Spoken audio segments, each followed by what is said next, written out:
Welcome friends, आपका स्वागत है मेरे इस यूट्यूब चैनल पर, जिस पर हम पढ़ रहे हैं पीवाईक्यू क्वेश्चंस की एक सीरीज, जिसमें हम जो एक बुक आती है दिशा की, जिसमें जितने भी पीवाईक्यू क्वेश्चन दे रखे हैं विभिन्न परीक्षाओं में उनको हम सॉल्व कर रहे हैं। तो जिसमें हम कई सारे टॉपिक जैसे कि लघुगुणक, बहुपद, समीकरण और आपका रेखाएं, कोण और ज्यामिति। तो आज का जो हमारा टॉपिक है वो ज्यामिति का जो लास्ट पार्ट है, पार्ट 1 और पार्ट 2 में हम कुछ क्वेश्चंस कर चुके हैं और आज हम करेंगे पार्ट 3 में बाकी के बचे हुए क्वेश्चन सब सॉल्व कर लेंगे। तो चलिए शुरू करते हैं बिना देर किए हुए। जैसे कि पहला क्वेश्चन दे रखा है, वीडियो में पूछा था एक क्वेश्चन ज्योमेट्री से, एक वृत्त की दो समांतर जीवाएं 8 सेंटीमीटर और 6 सेंटीमीटर के बीच की दूरी 1 सेंटीमीटर है, तो वृत्त की त्रिज्या क्या होगी। ये आपका एक वृत्त बन गया, इसमें एक जीवा 8 सेंटीमीटर की है और दूसरी जीवा कितने की है, 6 सेंटीमीटर की। एक 8 सेंटीमीटर, एक 6 सेंटीमीटर। कह रहा है बताओ वृत्त की त्रिज्या कितनी होगी। त्रिज्या क्या होती है, ये त्रिज्या निकालनी है आपको। और हम जानते हैं कि त्रिज्या पर हम क्या खींच सकते हैं, लंब। जब त्रिज्या पर लंब खींचते हैं तो इसकी एक विशेषता होती है कि जीवा को दो समान भागों में बांट देती है। मतलब अगर ये 8 है तो इतना हिस्सा कितना होगा, 4 सेंटीमीटर, यहाँ से यहाँ तक। सही है। इसी तरह से अगर ये टोटल 6 है तो इधर हिस्सा कितना हो जाएगा, 3 सेंटीमीटर। ठीक है। तो चलिए, तो अब हम क्या करेंगे, इसको इससे मिला देंगे। अब निकालेंगे इसकी कितनी होगी जीवा, त्रिज्या की लंबाई निकालनी है r। तो चलिए शुरुआत करते हैं। अगर देखो यहाँ से यहाँ तक की डिस्टेंस को, ये तो हमको पता नहीं है, तो इसको मान लो ये समझो तुम्हारी x है, यहाँ से यहाँ तक कितनी है x। और हम जानते हैं दोनों के बीच की डिस्टेंस कितनी दी है उसने, 1 सेंटीमीटर। दोनों जीवाओं के बीच की डिस्टेंस कितनी है, 1 सेंटीमीटर। तो चलिए अब हम जैसे नाम डाले इसमें a, b और ये c। तो मैं बात कर रहा हूँ ट्राइंगल, किसकी बात कर रहा हूँ, ट्राइंगल OA और यहाँ m डाल दो। ट्राइंगल OAM में इसके अंदर हम पाइथागोरस थ्योरम लगाएंगे। तो बताओ r बराबर क्या आएगा, आर स्क्वायर बराबर आएगा आपका एक्स स्क्वायर प्लस 4 का स्क्वायर। सही है, इक्वेशन नंबर फर्स्ट। अब हम इसी तरह से अगर नीचे वाले ट्राइंगल का नाम है OBC, इन ट्राइंगल OBC, इस ट्राइंगल में आर स्क्वायर यानी कि ये वाली है, तो दोनों रेडियस है भाई। देखो सेंटर से और उसकी सर्कमफ्रेंस यानी परिधि तक जाने वाली जो लाइन होती है, सीधी लाइन होती है, उसे क्या कहते हैं, रेडियस कहते हैं। ये आर है तो ये भी क्या है, आर है। तो आर स्क्वायर यहाँ से क्या आएगा, यहाँ आएगा x+1 का होल स्क्वायर प्लस, और इधर क्या आएगा आपका 3 का स्क्वायर। Equation number 2। इन दोनों को सॉल्व कर लेंगे और आपका आंसर आ जाएगा। कैसे, 1 और 2 दोनों क्या है, आर की वैल्यू हैं। तो मैं क्या करूँगा, दोनों को बराबर लिख सकता हूँ एक दूसरे के, यानी कि एक्स स्क्वायर प्लस 4 का स्क्वायर कितना होता है, 16। इधर ये आ जाएगा x square plus 1 plus 2x। ये समझ गया, a+b का होल स्क्वायर खोल दिया। आगे क्या आएगा, 3 3 9। इसको सॉल्व करते हैं, एक्स स्क्वायर से एक्स स्क्वायर कट गया। अब क्या आएगा, 9 और 1 10 हो जाएंगे। 10 को इधर लेके आएंगे तो क्या हो जाएगा, ये 9 और 1 10, 10 इससे कटेगा तो यहाँ 6 बचेगा। 2x बराबर 2 से इसे काटो तो x बराबर कितना आ गया, 3 आ गया। कितना आ गया, 3। अब x की वैल्यू आप किसी भी इक्वेशन में रख दो तो आपका आंसर आ जाएगा। जैसे इसी में रख देते हैं हम, ठीक है। तो यहाँ रखेंगे तो क्या आएगा, आर स्क्वायर बराबर x की वैल्यू कितनी है, 3। तो 3 तिया 9 और यहाँ आएगा 4 चौक 16। 16 और 9 कितने होते हैं, 25। ये आर स्क्वायर की वैल्यू है। तो आर की वैल्यू कितनी आएगी, रेडियस कितनी आ गई आपकी, √25। इसका आंसर आएगा 5। तो रेडियस कितनी होगी इसकी, 5 सेंटीमीटर। ठीक है, समझ में आ गया। नेक्स्ट क्वेश्चन देखो। देखिए फ्रेंड्स, वीडियो 2021 में एक क्वेश्चन पूछा गया था। क्या क्वेश्चन था कि यदि किसी त्रिभुज ABC में कोण A का समद्विभाजक AD है, यानी कि मैं एक त्रिभुज बना दूंगा, त्रिभुज का नाम है A, B और C। इसमें कह रहा है कि A का समद्विभाजक AD है। कोण A का समद्विभाजक क्या है, AD है। तो क्या कह रहा है, समद्विभाजक का मतलब होता है ये दोनों एंगल कैसे हैं, बराबर। अगर ये x है तो ये भी कितना होगा, x। AC बराबर दे रखा है इसमें 10 सेंटीमीटर। AC कहाँ है, ये रहा, ये 10 सेंटीमीटर। BC दे रखा है 13.5। BC ये रहा आपका 13.5। ओके। साथ में AB दे रखा है 8 सेंटीमीटर। बहुत बढ़िया। और पूछ रहा है BD कितना होगा, यानी कि इसकी लेंथ पूछ रहा है, यहाँ से यहाँ तक की डिस्टेंस। ठीक है, डिस्टेंस के बारे में बात कर रहा है। तो इसकी जगह पे मैं क्या लिख लूँगा यहाँ पर, x। मतलब हमें x की वैल्यू निकालनी है। ठीक है, तो ध्यान दीजिए इस क्वेश्चन में। इस क्वेश्चन में कैसे करेंगे कि जब किसी ट्राइंगल, कोई ट्राइंगल दे रखा हो और उसका समित भाजक खींच रखा हो, क्या खींच रखा हो, समित भाजक खींच रखा हो, तो उसकी विशेषता होती है कि उसमें ये दोनों त्रिभुज क्या होते हैं, एक दूसरे के समरूप होते हैं। कैसे, देखो अगर समरूप होते हैं तो इसमें क्या लग जाएगा, एक थ्योरम होती है क्या, कि मैं ये कह सकता हूँ कि A D upon B D, A D upon B D बराबर किसके होगा, ए सी अपॉन डी सी। ये इसमें थ्योरम लग जाएगी और इसके अकॉर्डिंग हम वैल्यू इनपुट कर देंगे और हमारा आंसर आ जाएगा। कैसे, ए डी की वैल्यू कितनी है, ए डी नहीं sorry A B upon B D और A C upon D C. ठीक है, ये आ गया। अब ए बी की वैल्यू बताओ मुझे कितनी, 8, और बी डी कितना है आपका, बी डी आपको निकालना है x। ए सी कितना है आपका 10 और डी सी कितना है आपका, डी सी भी नहीं, आप डी सी भी नहीं दे रखा है आपको, पर डी सी की जगह पे मैं क्या लिख सकता हूँ, डी सी नहीं दे रखा है लेकिन बी सी तो दे रखा है, इसकी जगह पे क्या लिख सकता हूँ मैं, B C minus B D, B C minus B D. तो बी सी कितने का है 13.5 और बी डी कितने का है x। ठीक है, इसको सॉल्व कर लेंगे और x का मान आ जाएगा। ठीक है, तो चलो सॉल्व करते हैं। 8 का मल्टीप्लाई इससे करोगे तो क्या आएगा, पहले इससे कर लो 10x बराबर 8 का मल्टीप्लाई इससे करो, ऐसे कर दो इसको 13.5 गुणा 8 माइनस 8 का गुणा इससे करो 8x। सही है, 8x इधर आएगा तो कितना हो जाएगा 18x बराबर 13.5 गुणा 8। गुणा करने में टाइम नहीं लगाना है, थोड़ा सा इस तरह से स्मार्ट तरीके से चलना है। अब बताओ 18 को किससे काट सकते हैं आप, 18 को आप 9 से मत काटो, तो चलो 2 से काटो, 2 नाम 18 और 2 चौके 8।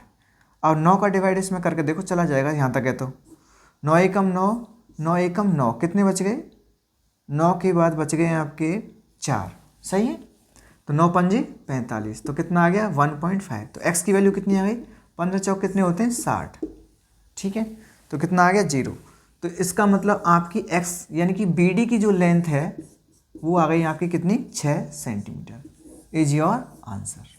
ठीक है, इजी क्वेश्चन था, बस इसमें ये याद रखना है अगर कोणों के समित भाजक खींच रखे हैं तो आप थ्योरम पढ़ते हैं 10th क्लास में, वहाँ से आपको पता चलेगा कि ये अपॉन ये और ये अपॉन ये का रेशियो कैसा होता है, इक्वल होता है। ठीक है, चलिए तो नेक्स्ट क्वेश्चन देखते हैं। देखिए फ्रेंड्स, एक क्वेश्चन दे रखा है, बहुत ही इजी क्वेश्चन है इसलिए मैं क्वेश्चन नहीं लिख रहा हूँ कि रीड L2 में पूछा था 2018 में। क्वेश्चन ये था कि बताओ इसमें सर्वांग क्षमता का कौन सा नियम लग रहा है। तो बताओ इसमें एक एंगल और एक एंगल दे रखा है, एक साइड दे रखी है, तो एक एंगल और एक साइड वाला तो कोई नियम नहीं होता है, फिर भी उसने पूछा बताओ कौन सा नियम लग रहा है। मुझे पता है इस क्वेश्चन को आप कर सकते हैं, इजी क्वेश्चन है। तो हम देख रहे हैं ये साइड बराबर है और हम जानते हैं कि ये वर्टिकल अपोजिट एंगल कैसे होते हैं, बराबर। तो बताइए यहाँ एंगल साइड एंगल, तो कौन सा नियम लग रहा है इसमें, एंगल साइड एंगल, सर्वांग क्षमता का नियम लग रहा है। ठीक है, इजी क्वेश्चन था। नेक्स्ट क्वेश्चन देखो। देखिए एक क्वेश्चन दे रखा है, रीड L2 2016 में एक क्वेश्चन पूछा था। क्वेश्चन ये था कि एक त्रिभुज ABC में 3 angle A, 4 angle B, 6 angle E एक दूसरे के इक्वल हैं, तो बताइए A का मान क्या होगा। तो A का मान पूछा, जब भी कभी इस तरह से कंडीशन आ जाए तो ये रेशियो का सवाल है वास्तव में। सो अब हम क्या करेंगे, इसमें इसको हम K के बराबर मान लेंगे। ठीक है, यहाँ से अगर हम देखें तो यहाँ 3A बराबर K ऐसे लिख सकता हूँ फर्स्ट और लास्ट से। तो यहाँ से A की वैल्यू कितनी आ जाएगी आपकी, K/3। सही है, इसी तरह से B की वैल्यू निकालेंगे हम और B बराबर कितना आ जाएगा आपका, K/4। ठीक है, और C बराबर कितना आ जाएगा आपका, K/6। 6 कहाँ जाएगा, नीचे आ जाएगा। ठीक है, तो यहाँ से हमारे पास क्या मिला कि A plus B plus C बराबर कितना आ गया, 180। हम जानते हैं त्रिभुज के तीनों एंगल्स का सम कितना होता है, 180 होता है। इस हिसाब से मुझे बताइए A की वैल्यू कितनी रखनी है आपको, K/3 प्लस यहाँ क्या आएगा, K/4 और यहाँ आएगा K/6 बराबर 180। सही है, अब हम यहाँ क्या कर लेंगे, एलसीएम ले लेंगे इनका। एलसीएम कितना आएगा इसका, 12 आएगा। 12 का मतलब होता है 12 एलसीएम आ गया, तो 3 चौका 12, यहाँ 4K, 3K और 6 दूनी 12K, 2K बराबर 180। सही है, यहाँ तक तीनों को जोड़ो, 4 और 3 7, 7 और 2 कितने हो गए 9। तो 9K बराबर आ गया आपका 180 × 12।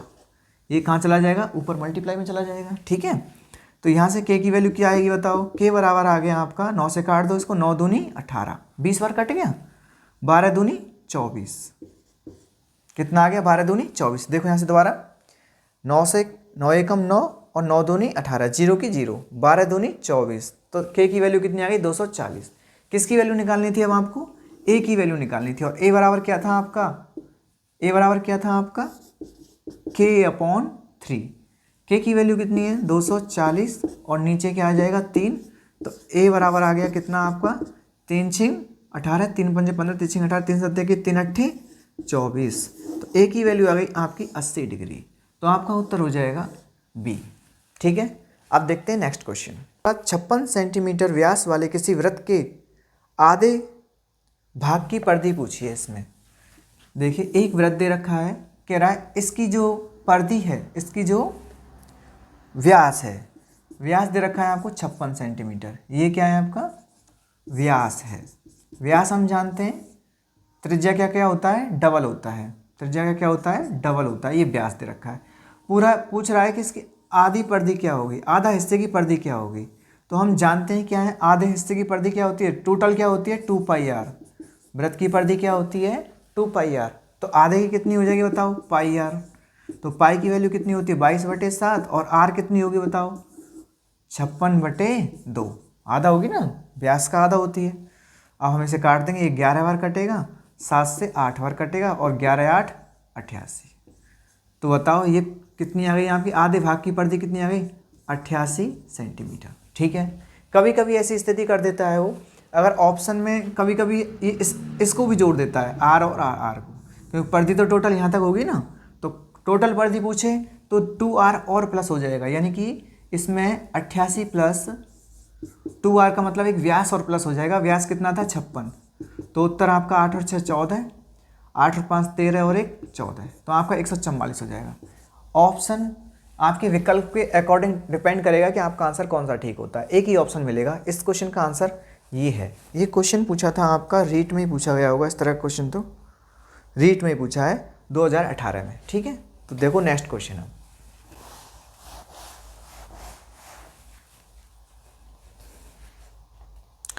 नेक्स्ट क्वेश्चन में क्या दे रखा है आपको, एक वृत्त की त्रिज्या 3 गुनी करने पर उसकी परिधि अपनी पूर्व परिधि की कितने गुना हो जाएगी। तो देखो अगर त्रिज्या आपकी 3 गुनी कर रहे हो, आप त्रिज्या को क्या कर रहे हो आप 3 गुनी कर रहे हो आप, तो उसकी परिधि पर क्या फर्क पड़ेगा। हम जानते हैं वृत्त की परिधि क्या होती है 2πr, क्या होती है 2πr। अगर मैं इसको 3 गुना कर दूंगा, अगर मैं इसको 3 गुना कर दूंगा तो ये क्या हो जाएगा बताओ 2πr और यहाँ आ जाएगा 3r।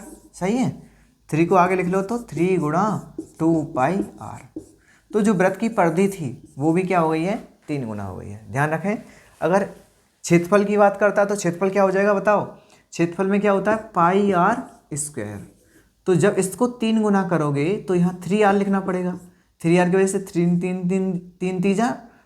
3 तिया 9, 9r²। इसका मतलब क्षेत्रफल तो हो जाएगा 9 गुना, परिधि रहेगी लेकिन कितनी गुनी 3 गुनी। ठीक है, इजी क्वेश्चन। नेक्स्ट क्वेश्चन देखो, ये भी रीट में पूछा था 2016 या 18, 2016 में। नेक्स्ट क्वेश्चन है, बहुत इजी क्वेश्चन है, इसे मैं करा ही नहीं रहा।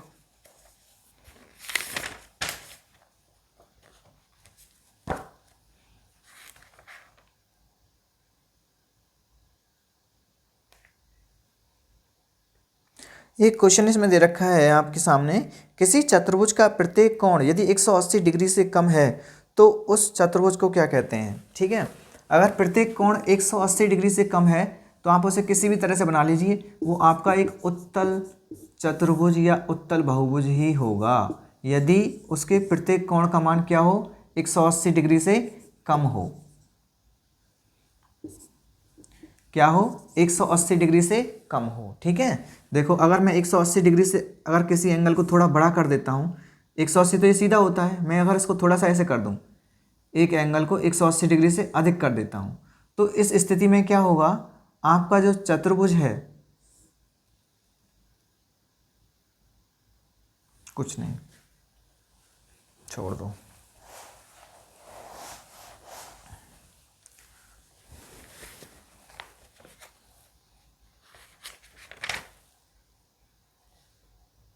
एक चतुर्भुज की रचना के लिए उसमें कम से कम कितने अवयव होने चाहिए? तो एक चतुर्भुज की रचना के लिए कम से कम कितने अवयव होने चाहिए? 5 अवयव होना आवश्यक है। इसका भाई क्या कंसेप्ट है ये तो मुझे भी नहीं पता। अगर आपको पता है तो ज़रूर कमेंट में आंसर दें।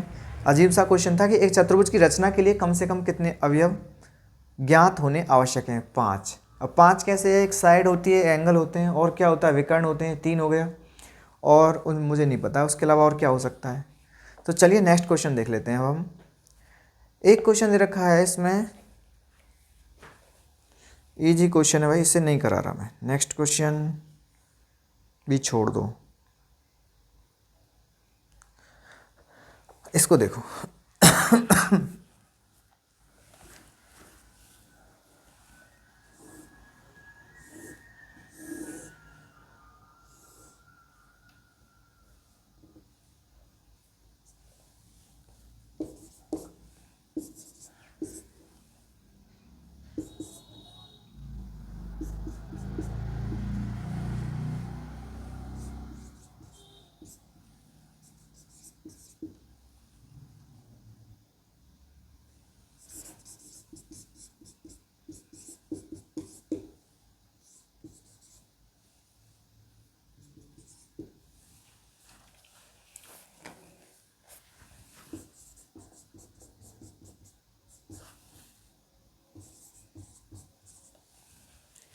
देखिए दोस्तों, एक क्वेश्चन दे रखा है जो रीट 2016 में पूछा गया था। क्वेश्चन में क्या पूछा था कि आपको x की वैल्यू बतानी है। 2 एंगल यहाँ पर आपको दे रखे हैं, तो देखिए किस तरह से करेंगे आप। तो देखिए सबसे पहले हम क्या करेंगे, इन दोनों एंगल्स का सम किसके बराबर होगा? इसके बराबर होगा। ठीक है, तो 5 और 3 ये तो हो जाएगा आपका। एक एंगल और दे रहा चाहिए, एक एंगल और दे रखा है इसमें 25 डिग्री। तो देखिए एक क्वेश्चन पूछा था ये रेट 2016 में। इस क्वेश्चन में क्या पूछा था? x की वैल्यू पूछी थी आपसे, x की वैल्यू क्या होगी, यानी कि एंगल AED की वैल्यू पूछी है। 2 एंगल दे रखे हैं आपको और एक तीसरा ये एंगल दे रखा है। तो अब मुझे बताइए इसकी वैल्यू कैसे निकलेगी। इसकी वैल्यू तब निकल सकती है जब इसकी वैल्यू पता हो। इसकी कैसे पता चलेगी? इसके लिए मुझे ये वाला एंगल चाहिए, और ये वाला एंगल हमको दिखाई दे रहा है किसके बराबर होगा?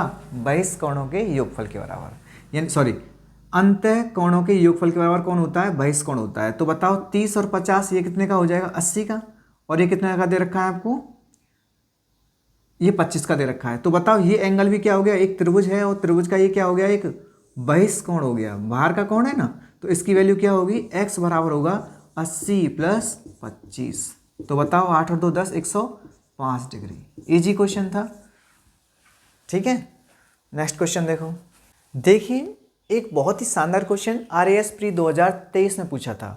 क्वेश्चन क्या था कि यदि S एक वृत्त के अंतर्निहित वर्ग का क्षेत्रफल है तथा T इसी वृत्त के अंतर्निहित एक समबाहु त्रिभुज का क्षेत्रफल है, तो इसके लिए क्या सत्य होगा, मतलब दोनों में क्या रिलेशन होगा। तो मैं एक तरह से आपको बात करूं कि इसमें क्या है, एक वृत्त है, ये रहा आपका एक वृत्त। इस वृत्त के अंदर क्या है? एक वर्ग है। इसका क्षेत्रफल क्या होगा? पहली बात तो ये बताओ, इस वृत्त के अंदर जो वर्ग है उसका क्षेत्रफल क्या होगा? हम जानते हैं, अगर इसको मैं वर्ग को इस तरह से बना दूं और इसके विकर्ण बना दूं, ठीक है, अगर इस वृत्त की त्रिज्या r है, कितनी है वृत्त की त्रिज्या? r है, तो मुझे बताओ वर्ग का क्षेत्रफल क्या होगा? वर्ग का क्षेत्रफल क्या होगा? वर्ग का क्षेत्रफल क्या होता है? 1/2 विकर्णों का गुणनफल, विकर्णों का गुणनफल। तो विकर्ण क्या है इसका? ये भाई त्रिज्या यहाँ से यहाँ तक की दूरी होती है, तो विकर्ण हो जाएगा आपका कितना? r और r 2r। तो विकर्णों का गुणनफल कितना हो जाएगा? 2r, यानी एक विकर्ण हो गया 2r का, और दूसरा विकर्ण भी कितने का होगा? 2r का। तो ये इसका क्षेत्रफल हो जाएगा। कैसे निकलेगा? देखो 2 से 2 कट गया, तो क्या आ गया आपका? 2r²। सही है, ये तो किसकी वैल्यू आ गई? आपकी s की। इसी तरह से आप t की वैल्यू बताओ। अगर यही वृत्त है और इस वृत्त के अंदर एक समबाहु त्रिभुज है, क्या है आपका? एक समबाहु त्रिभुज। ठीक है, तो अब मुझे बताओ इस समबाहु त्रिभुज का क्षेत्रफल क्या होता है? समबाहु त्रिभुज का क्षेत्रफल होता है √3/4 भुजा², यही होता है। तो इसकी साइड क्या होगी? यानी कि ये साइड पता करनी है आपको। इसका कैसे निकालेंगे रिलेशन? तो देखिए समबाहु त्रिभुज में क्या होता है, हर एक एंगल कितने डिग्री का होता है? 60 डिग्री का होता है। सही है, और जब मैं इसमें इस तरह से इसकी मध्यिकाएँ खींच देता हूँ, तो समबाहु त्रिभुज के लिए देखो हर बात सही होती है। कैसे कि अगर इसमें जो आप जो आपका जो लंब होता है वही मध्यिका होती है, वही कोण का समिद्वाचक होता है, ठीक है ना। तो अगर ये 60 है टोटल, तो ऊपर कितना आएगा 30 का, और नीचे भी कितना आएगा 30 का। अगर इस त्रिभुज में आप बात करो, इस त्रिभुज में, ठीक है, इस त्रिभुज में मैं क्या कर सकता हूँ, देखो सबसे छोटी भुजा क्या होती है, लंब होती है। तो ये क्या आएगा आपका 60 डिग्री का। तो सबसे छोटी भुजा कौन सी होगी, जो छोटा एंगल होता है उसके सामने सबसे छोटी भुजा होती है, यानी कि ये लंब होगा, सही है। और ये क्या होगा फिर आपका आधार। मुझे आधार चाहिए, मुझे क्या चाहिए, आधार चाहिए, यानी कि ये लेंथ चाहिए मुझे। ये मान ली मैंने x है, तो बताओ ये लेंथ क्या आएगी, x, यानी कि आधार, आधार बटे कर्ण, आधार बटे कर्ण। कर्ण क्या है इसका, r है भाई, ये r है और ये x है, ठीक है। आधार बटे कर्ण क्या होता है, cos थीटा। cos थीटा कितना है 30 डिग्री, ठीक है। वहाँ से हम इसके वैल्यू निकालेंगे। देखो क्या आएगा, x बराबर आपका आ गया r cos थीटा, और cos 30 की वैल्यू कितनी होती है मुझे बता दो, √3/2, ठीक है। ये किसकी वैल्यू आ गई आपकी, यहाँ से यहाँ तक की। मुझे चाहिए क्या, पूरी वैल्यू, यानी भुजा चाहिए ना पूरी। तो इसका मैं क्या कर दूंगा, डबल। हम जानते हैं क्या है, सेंटर से इस पर डाला गया लंब ही क्या होता है, इसको दो समान भागों में बांट देता है। इस हिसाब से मुझे बताओ यहाँ से यहाँ तक की लेंथ कितनी हो जाएगी, इसका डबल कर दो। डबल करेंगे तो क्या होगा, 2 से 2 कट जाएगा, आ जाएगा √3r या r√3, ठीक है। अब बताओ, अब इसका क्षेत्रफल क्या होगा, √3/4, और साइड कितनी आई है आपकी r√3। भाई यहाँ तक समझ में आया कि नहीं आया। इसकी साइड तो आई थी कितनी, साइड तो नहीं निकाली मैंने क्या कर दिया, सीधा विकर्णों का गुणनफल, 1/2 विकर्णों का गुणनफल। इससे तो आ गया 2r², s की वैल्यू। फिर मैंने त्रिभुज का क्षेत्रफल निकालना है मुझे। त्रिभुज का क्षेत्रफल निकालने के लिए आप डायरेक्ट भी याद रख सकते हो भाई, जैसे कि इसकी जो साइड होती है, इसकी सॉरी जो विकर्ण होता है वो 2r है, इसी तरह से इसकी जो साइड होती है वो हमेशा √3r आएगी, ठीक है, समबाहु त्रिभुज की, अगर किसी वृत्त के अंदर बनाया हुआ है। ये याद रखने वाली बात है, सॉल्व करने वाली बात नहीं है, लेकिन मैंने समझाया किसी को आता है किसी को नहीं आता है, ठीक है। तो आ गई ये। अब इसको डायरेक्ट लिखना था यहाँ पे इस तरह से, इसका क्या हो जाएगा, स्क्वायर। स्क्वायर करोगे तो बताओ क्या आएगा, स्क्वायर करने पर r² आएगा, और ये आ जाएगा 3। सही बात है यहाँ तक। अब देखो क्या आएगा, स्थिति इस तरह से हुई है, 3√3r², और नीचे आ गया है आपका 4। बताओ ये क्या है, t। क्या है ये, t। तो मुझे बताओ r² की वैल्यू मैं यहाँ से रख सकता हूँ, r² है s/2, सही है। तो देखो मैं इस r² को क्या कर दूंगा, r² की जगह पर क्या लिख दूंगा मैं, s/2। तो ये आ गया s/2, ठीक है। अब देखो यहाँ क्या चल रहा है, t। 4 दूनी कितने हो गए 8, 4 दूनी कितने हो गए 8, 8 का इधर मल्टीप्लाई हो जाएगा तो इधर आ जाएगा 8t बराबर, इधर क्या बचा आपका, ये s है भाई, 5 मत समझना, s है ये। इधर आ गया आपका 3√3 और साथ में s। तो ये आपका क्या आ गया, इसके अंदर एक रिलेशन आ गया। कौन से ऑप्शन में रखा है, ऑप्शन नंबर डी, 8t बराबर 3√3s। सही है, थोड़ा सा हार्ड था लेकिन कोई दिक्कत नहीं, अच्छा क्वेश्चन था, टाइम भी नहीं लगाने वाला था, पता होना चाहिए इस तरह से, ठीक है। नेक्स्ट क्वेश्चन देखो।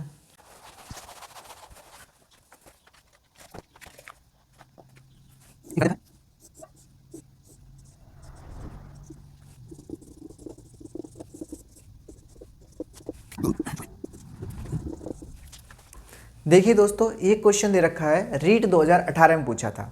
क्या क्वेश्चन था, दिए गए चित्र में थीटा का मान बताना है, यानी इसका मान निकालना है। कैसे निकलेगा, देखिए 2 वैल्यू दे रखी हैं ये वाली, तो हम देख रहे हैं थीटा की वैल्यू निकालने के लिए बस मुझे क्या चाहिए, ये वाला एंगल चाहिए, क्योंकि एक एंगल ये दे रखा है, एक ये दे रखा है, सॉरी ये निकालना है। अगर ये एंगल पता चल जाए तो त्रिभुज के तीनों एंगल्स के सम से निकाल देंगे। बहुत ईजी क्वेश्चन था।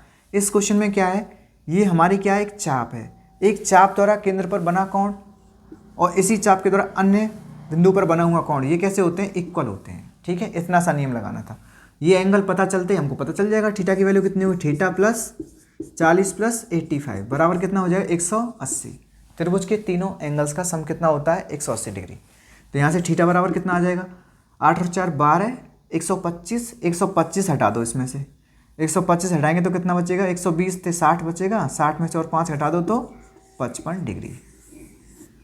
इज योर आंसर, ठीक है।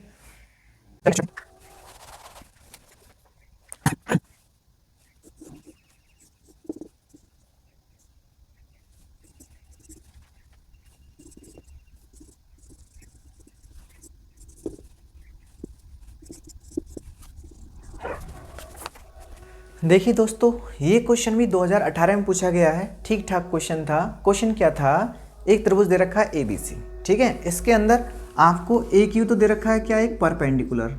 AQ क्या दे रखा है, एक परपेंडिकुलर किस पर, BC पर, ठीक है। दूसरी बात AP, यानी कि AP जो है क्या है, कोण BAC का समिद्विभाजक है। यानी कि मैं ये कह सकता हूँ यहाँ से यहाँ तक और यहाँ से यहाँ तक ये दोनों एंगल्स कैसे हैं, बराबर है। देखने में नहीं लग रहे हैं, ऊपर एक क्वेश्चन कह रहा है चित्र जैसा ही बनाओ, ठीक है। तो इस तरह से ये क्या है, समिद्विभाजक, मतलब ये दोनों एंगल्स कैसे हैं, बराबर हैं। तो आपको बताना है कि सर PAQ की वैल्यू क्या होगी, PAQ की वैल्यू क्या होगी। तो बताओ कैसे निकलेगी। जब आपको एक दिमाग में आना चाहिए, जब ये वाला एंगल निकालना है तो ये एंगल किस ट्राइंगल में बन रहा है, इसमें। तो हमको क्या पता है, देखो ये एंगल तो हमें वैसे ही पता चल जाएगा 90 का होगा। बस इसका पता कर लो कि ये एंगल कितने डिग्री का है। ये आ जाएगा तो मैं ट्राइंगल सम प्रॉपर्टी लगा दूंगा। तीनों एंगल्स का सम क्या होता है, 180 डिग्री होता है। अब हम देख रहे हैं इस एंगल को कैसे निकाल सकते हैं। ये एंगल इन दोनों के बराबर होता है, पर ये भी नहीं पता है हमको। तो हम क्या करेंगे, जब दो एंगल पता है ट्राइंगल के, तो ये तीसरा वाला एंगल हम पूरा निकाल सकते हैं, A। तो बताओ ये पूरा A एंगल कितना होगा, 75 और 35 कितने हो गए, 80, 110 हो गया। तो बताओ ये पूरा एंगल कितने डिग्री का आएगा आपका, 70 का। 110 में 180 में से 110 घटा दो, कितना आएगा, 70 आ जाएगा, ठीक है। और हम जानते हैं ये क्या हो जाएगा, हाफ हाफ, ये 35 इधर आ जाएगा और 35 इधर आ जाएगा, सही है। जब ये दोनों एंगल पता चल गए आपको 35, तो ये एंगल हमारा आराम से पता चल जाएगा। ये क्या आएगा, टोटल 70 का है ये एंगल, तो 35 का इधर आ गया, 35 का इधर आ गया, 35 दूनी 70, तो 70 यहाँ आ गया। तो आपको पता ही चल गया होगा ये कितने डिग्री का एंगल होगा। 90 को आप छोड़ दो कुछ देर के लिए, आप बताओ इन दोनों का सम कितना होगा, कितना होगा, बराबर 90, क्योंकि ये 90 तो अलग कर दिया ना 180 में से, तो ये बचा, इतना बचा। तो थीटा बराबर कितना आ गया आपका, 20 डिग्री, ठीक है। पर मैं आपको बता दूं, इस क्वेश्चन को हम दूसरे तरीके से भी कर सकते हैं, और वो आप हमेशा याद रखना, ये क्वेश्चन बार बार कई तरीके से पूछा जाता है, प्रूव करने के रूप में भी आ जाता है। एक 10th क्लास में एक क्वेश्चन दे रखा है, उस पर बेस रहे। क्या करेंगे इसमें, तो जब भी आपको ये वाला एंगल पूछे तो इसका एक नियम होता है, ये होता है आपका half of Q minus R. मतलब इन दोनों का जो बड़ा वाला एंगल है उसमें से छोटा वाला एंगल हटा दो। ये तो एक थ्योरम दे रखी है, तो बताओ 1/2 आ गया। बड़ा एंगल कितने का है, 75 का है। छोटा एंगल कितने का है, 35 का है। तो दोनों को सब्ट्रैक्ट करो, कितना आएगा, देखो 75 में से 35 गए तो कितने बचेंगे, 40। तो 1/2 यहाँ 40 और 2 से काट दो, कितना आ गया, 20 डिग्री, ठीक है। ये तो समझने के लिए, बाकी आपको भाई ट्रिकली करना है तो इस तरह से करना है। थ्योरम में डायरेक्टली आपको याद रखनी है, कई बार कई तरीके से पूछी जा चुकी है। एक लंब दे रखा हो और उसका समिद्विभाजक दे रखा हो, तो इन दोनों का आपको पता होना चाहिए, इन दोनों में आपस में, और इन दोनों का इसके साथ क्या रिलेशन होता है। तो ये थीटा बराबर होता है क्या आपका, यानी ये वाला एंगल होता है, बड़े वाले एंगल्स में से छोटा वाला एंगल सब्ट्रैक्ट कर दो और उसका आधा कर दो, तो ये वैल्यू आपकी निकल के आएगी, ठीक है। चलें तो नेक्स्ट क्वेश्चन। तो देखिए दोस्तों, एक क्वेश्चन पूछा था 2018 में। क्वेश्चन क्या था कि आपको ये आपका A है, ये B है, इसमें आपको x और y के संग क्या रिलेशन है ये बताना है आपको। एक चतुर्भुज दे रखा है नॉर्मल, कोई पता नहीं है कैसा चतुर्भुज है। तो चलिए कैसे करेंगे इस क्वेश्चन को, बताइए आपका खुद का क्या आइडिया है कि बताओ कैसे कर सकते हैं इस क्वेश्चन को। चलिए तो मैं बताता हूँ आपको। हम क्या करेंगे, देखो बताओ ये वाला एंगल कितना हो जाएगा, 180 डिग्री माइनस B। बताओ किसी कोई प्रॉब्लम। और जब मैं इसी तरह से इस एंगल को निकालूंगा तो बताओ क्या हो जाएगा, 180 माइनस A, सही है। और हम जानते हैं चतुर्भुज के चारों कोणों का योगफल कितना होता है, 360। तो जब मैं इन चारों को प्लस करूंगा तो x plus Y plus 180 minus B plus 180 minus A बराबर कितना हो जाएगा, 360। सही है यहाँ तक।